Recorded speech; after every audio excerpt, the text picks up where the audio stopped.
ये कैप्टनसी का जो कितना इम्पैक्ट होता है ऑफ कैप्टनसी? कोर्स कैप्टन तो कैप्टन भी होता है, वाइस कैप्टन भी होता है, दोनों का एक बहुत इंपॉर्टेंट योगदान रहता है कैप्टनसी।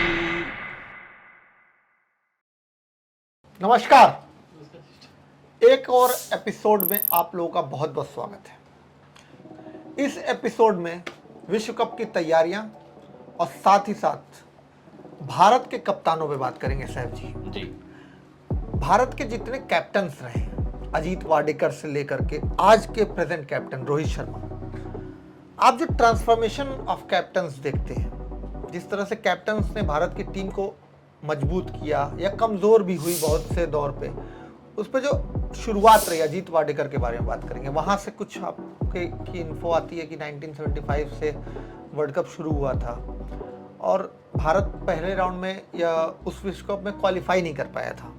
तो उसके बारे में कुछ बताएं। ये कैप्टनसी का जो कितना इम्पैक्ट होता है कैप्टन? ऑफ कोर्स कैप्टन तो कैप्टन भी होता है, वाइस कैप्टन भी होता है, दोनों का एक बहुत इंपॉर्टेंट योगदान रहता है पूरी टीम में। कैप्टनसी उस दौर में 70s की जो आप बात कर रहे हैं और आज के इसमें तो बहुत ज़मीन आसमान का फ़र्क हो गया। रिस्पॉन्सिबिलिटी होती है एक, साथ ही में एक प्रेशर भी होता है ओके। जो उस टाइम पे काफ़ी देखा जाता था। आज के टाइम पे मुझे नहीं लगता है कि जो कैप्टन होता है ज़्यादा प्रेशर लेता है, बिकॉज फोकस रहता है हर किसी एक व्यक्ति एक क्रिकेटर का कि खुद की इनिंग बेहतर हो। टीम को लेके चलना भी साथ काफ़ी ज़रूरी है। अगर टीम आपकी साथ होगी, आप उस उतने सटीक कैप्टन है, उतना प्रेशर को आप झेल पाएँ और उनके ऊपर भी जाने से बचा पाएँ उनको, तो that will be good for the team. लेकिन पहले की अलग ही बात है, वहाँ उस दौर के कैप्टन और आज के दौर कैप्टन में तो काफ़ी डिफरेंस है। चलिए, मैं 90s बॉय लोगों में हम लोग हैं, हमारी जनरेशन, आप थोड़ा सा 2000 जनरेशन के करीब आते हैं। तो 90s में बोलबाला था मोहम्मद अजहरुद्दीन का, जिस तरह से उन्होंने कैप्टनसी की, जिस तरह से वो कलाइयों से शॉट खेलते थे, कुछ उनके ऊपर दाग भी लगे करियर के दौरान, लेकिन जिस तरह से कैप्टनसी उन्होंने की, जिस तरह से इंडिया को वो एक लेवल पे लेकर गए, वो बहुत ही अलग दौर था क्रिकेट का। कितना योगदान समझते हैं आप मोहम्मद? मुझे लगता है कि जितनी मैचेस मैंने देखी हैं, जितना उनके बारे में जाना है, मोहम्मद अजहरुद्दीन मुझे लगता है महेंद्र सिंह धोनी के बाद ही comes on the second position when we talk about best captain winning and all. Yes so he was a good captain यार। बस कुछ चीज़ें हो गई, वरना वो और मुझे लगता है कि और अच्छे से टीम को आगे लेके जा सकते थे, इंडियन क्रिकेट टीम को वर्ल्ड वाइड। जी। बट खैर, जो चीज़ें हुई उसके बारे में ना बात करते हुए हम लोग यही बोलेंगे कि कैप्टन्स जो है वो बहुत ज़रूरी होती है किसी भी टीम के लिए, उनको लेके चलने के लिए। और प्रेशर काफ़ी होता था उस वक्त। 90s में 2000 जो आप बात कर रहे हैं, मुझे लगता है कि वर्ल्ड कप 2007 के पहले तक जो प्रेशर जो बनता था कैप्टन पे, वो हर कोई झेल नहीं पाता था। हम सभी जानते हैं कि सचिन तेंदुलकर भी कैप्टनसी दे चुके हैं, तो उनको वो उन्होंने गिव अप कर दिया था उनको, क्योंकि उनको नहीं समझ में आती थी चीज़ें और उन्हें लगता था कि बैटिंग जो है उनकी वो खराब हो सकती है, कैप्टनसी पे फोकस। वो रेप्लिकेट भी हुआ विराट कोहली के भी ज़माने में कि विराट को भी एक समय लगा कि नहीं कर पा रहा हूँ। एक दौर के बाद में वैसा हुआ, पर हर कोई वो एक्सेप्ट नहीं करता है आज के टाइम पे। कैप्टनसी का एक बड़ा इंपॉर्टेंट एक जो वर्ड है कैप्टन, वो हर कोई उसे संभाल ले और उसके बाद उसको लेके चले, वो काफ़ी मुश्किल होता है। लेकिन विराट कोहली चल चुके, महेंद्र सिंह धोनी, बैटिंग भी हम जानते हैं उनकी कैसी थी, विकेट कीपर भी थे वो, बट हर कोई नहीं उसको लेके चल पाता, मुझे ऐसे लगता है। चलिए, एक कप्तान की ज़रूर बात करनी पड़ेगी हमें, सौरव गांगुली। जिस तरह से उन्होंने ट्रांसफॉर्म किया टीम को, जिस तरह से उन्होंने एक जज्बा जगाया टीम के अंदर कि हम जीत सकते हैं, विदेशी धरतियों पे जीत सकते हैं। जिस तरह से फास्ट पेस बॉलिंग आती थी, आपको याद होगा कि ऑस्ट्रेलिया में जाने से हम डरते थे, दक्षिण अफ्रीका की पिच पे हम जल्दी आउट हो जाते थे। आपको शायद वो मैच याद नहीं होगा, बहुत छोटे आप रहे होंगे उस समय पे। एक वेस्ट इंडीज़ और इंडिया का मैच हुआ था, जिसमें लगभग 100 रन के अंदर में 80-90 रन पे इंडिया को ऑल आउट कर दिया था वेस्ट इंडीज़ की पिच पे। कटली एम्ब्रोस, कटली वॉल्स गेंदबाज थे।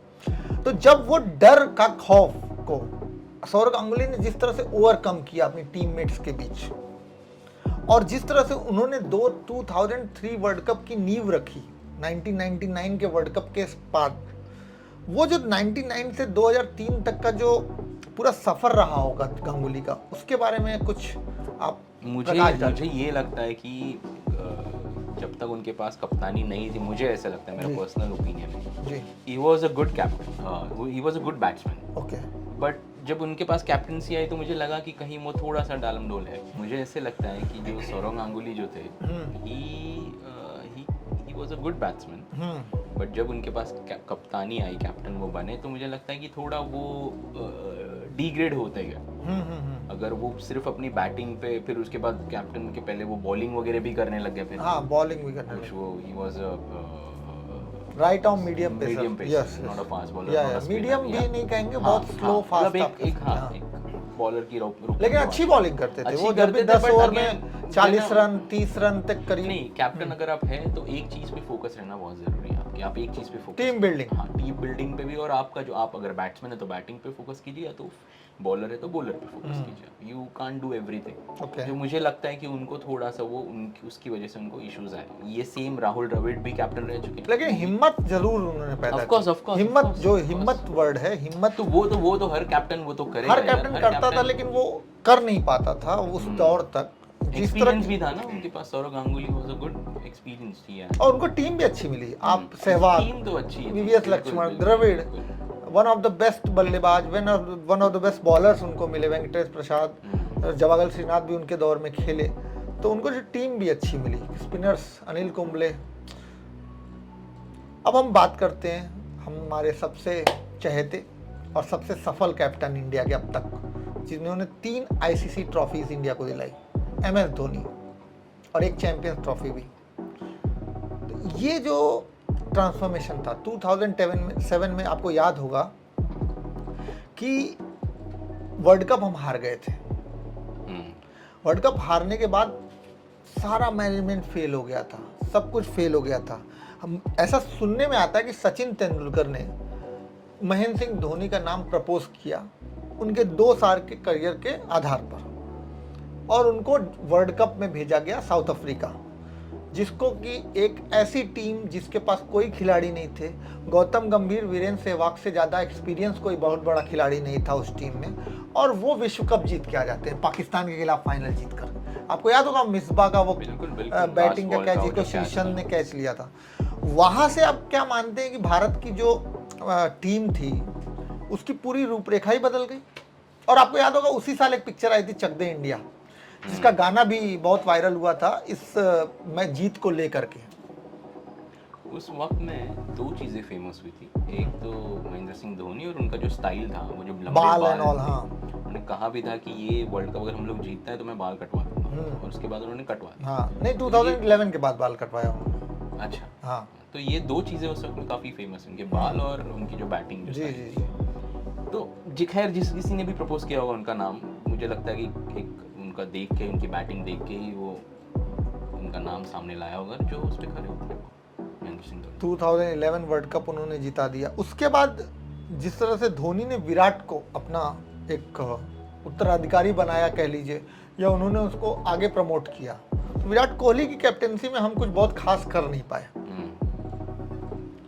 लेकिन विराट कोहली एक बल्लेबाज के रूप में बहुत ही बड़े, ऐसा मुझे नहीं लगता, फिर से वही सचिन वाला रेप्लिकेशन आप कहेंगे? मुझे नहीं लगता कि वो कुछ कर नहीं पाए। देखिए महेंद्र सिंह धोनी बहुत सुलझे हुए, फील्ड पे भी जब रहते थे, बहुत डिफरेंस है दोनों कैप्टन्स में, महेंद्र सिंह धोनी और विराट कोहली, और फिर उसके बाद रोहित शर्मा। अगर इन लोगों को हम देखें, ग्राफ एक ही ग्राफ पे, लेकिन इनकी एक जो समझने का जो तरीका है, फील्ड पे रहने का जो तरीका है, फिर उसके बाद खेलने का जो तरीका है, वो काफ़ी डिफरेंट, तो ये बहुत चीज़ें अफेक्ट करती है हर कैप्टन को। तो मुझे लगता है कि धोनी एक अलग स्टाइल में सोचते थे, विराट कोहली एक अलग तरीके में सोचते हैं, और उसके बाद में फिर चलिए हम अपने प्रेजेंट कैप्टन की भी बात करते हैं, रोहित शर्मा। रोहित शर्मा की बात करनी बहुत ज़रूरी है, क्योंकि इस बार का जो विश्व कप है वो उनके कंधों पे है। और आपने कल का मैच शायद देखा होगा इंडिया अफगानिस्तान का, जिसमें रोहित शर्मा ने 130 रन की 131 रन की पारी 84 या 85 बॉल्स पे खेल करके ये साबित कर दिया कि फिटनेस अभी भी उनके अंदर बहुत ही बरकरार है। और पूरा विश्व कप की जो तैयारी है इस बार, उनको भी लगता है कि उन्होंने कुछ गांगुली का या धोनी की कुछ झलक आपको नजर आ रही है इनके? मुझे किसी की झलक नहीं नजर आती है रोहित शर्मा में। वो खुद ही अपने में, उनकी एक अलग स्टाइल है, अलग पहचान है जी, और वो अच्छी भी बात है जी, क्योंकि अगर आप किसी की झलक किसी में ढूंढने जाएंगे तो वो खुद नीचे गिरे। हाँ, खुद की आइडेंटिटी क्रिएट निकल जाती है जी। यू कांट थिंक यार दिस इज अमिताभ बच्चन, अरे शाहरुख खान इज अमिताभ बच्चन और अमिताभ बच्चन इज दिलीप कुमार, बहुत बड़ी बात बोल दी आपने। अपनी एक पहचान होती है यार, you can't do anything for anyone. लेकिन हाँ, Rohit Sharma of course he is a best batsman, मतलब अच्छे कैप्टन भी है वो, अच्छे बैट्समैन भी है वो. He know how to take the team, you know, he understands them. मुझे ऐसे लगता है, you know, he is a good captain. And अगर ये अगर वर्ल्ड कप में वो जीतते हैं तो फिर तो उनका भी नाम धोनी के कैटेगरी में, मतलब उस लेवल पे आ ही जाएगा, मुझे ऐसे लगता है. कुछ फैंस को कुछ बोलना चाहेंगे, क्योंकि बहुत इंपॉर्टेंट है आपका मैसेज, क्योंकि आप रोहित के और विराट कोहली के बहुत बड़े फैन हैं. तो विराट की तरह ट्रांसफॉर्मेशन हुआ रोहित की तरफ, और जिस तरह से इस बार रूपरेखा बन रही है विश्व कप, क्या हम जीत रहे हैं? यार डेफिनेटली जिस तरीके से हम जो खेल रहे हैं, मुझे तो लग रहा है कि इंडिया डेफिनेटली फाइनल तक तो जा ही रही है. और साउथ अफ्रीका भी थोड़ी टीम मजबूत लग रही है मुझे. तो अगर इंडिया साउथ अफ्रीका अगर होता है फाइनल में, ये रिकॉर्ड कर लीजिएगा, अगर इंडिया साउथ अफ्रीका होता है तो बहुत टाइसी होगा मैच. कौन जीते बता नहीं सकते. मतलब आप ये कह रहे हैं कि हमारे जो क्रिकेट एक्सपर्ट हैं मिस्टर सैफ अली मोमिन, वो ये कह रहे हैं इंडिया फाइनल में जा रहा है, और हम खुद चाहते हैं कि फाइनल में जाए. फाइनल क्या, जीते यार, इंडिया जीते तो फिर तो. लेकिन वो टक्कर वाली मैच अगर देखने मिले ना हम सबको, तो वो और मतलब आप देखना चाहते हैं 2019 का फाइनल इंग्लैंड और न्यूजीलैंड वाला, जिसमें 2 बार सुपर ओवर हुए थे. पॉसिबल वैसा कुछ हो जाए तो और फिर तो 4 चांद लग जाए. बट हाँ, इंडिया वर्सेस साउथ अफ्रीका, मुझे ऐसे लगता है फाइनल. चलिए, हमारे बहुत ही खास एक्सपर्ट मिस्टर सैफ अली ने बताया कि वो चाहते हैं इंडिया और साउथ अफ्रीका का फाइनल हो, और इसी तरह से आप हमारे वीडियोस को सपोर्ट करते रहें. बहुत बहुत शुक्रिया. Thank you very much.